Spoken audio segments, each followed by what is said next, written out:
5:30 in the morning on a Thursday.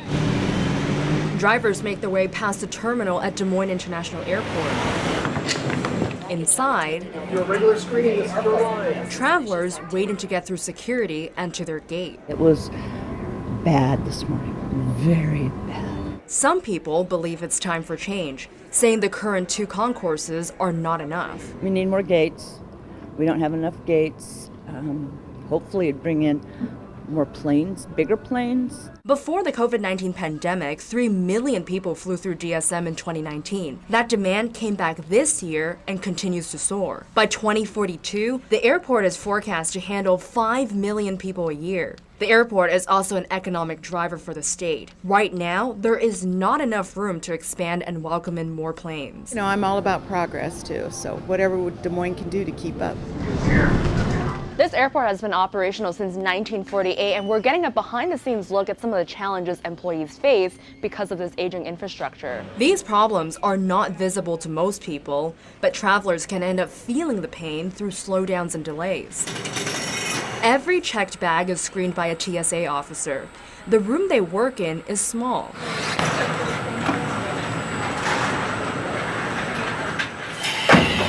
And filled with large machines.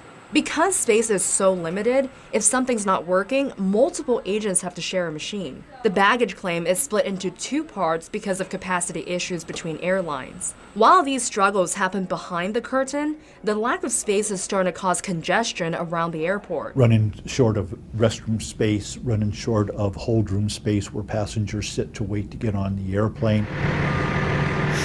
The airport authority hopes a new terminal that'll be north of the existing one will alleviate these issues. Kevin Foley, the airport's executive director, is part of the efforts to envision and turn the new terminal from renderings to reality. This is 1A of the terminal. Phase 1A is one of 3 parts to building the new terminal.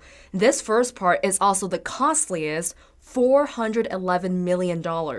Right now, about $340 million have been raised. The federal government is the largest contributor. Surrounding counties also invested millions of dollars to this project. Getting more federal grants is a challenge. We just cannot count 100% on that funding. We are competing probably with every other airport in the nation. Construction could start as soon as fall of next year, even if they don't have all the money. Before that, administrators have to finalize a design and assign contractors. And once work begins, travelers are asked to be patient and expect delays. Just know that we're working on it and trying to minimize any disruption to the passenger flow that we can. While Foley continues to fundraise, he envisions passengers experiencing the new terminal for themselves by 2026. Progress is always good, and we want Des Moines to stay there. At Des Moines International Airport, Nicole Tam, KCCI 8 News, Iowa's news leader.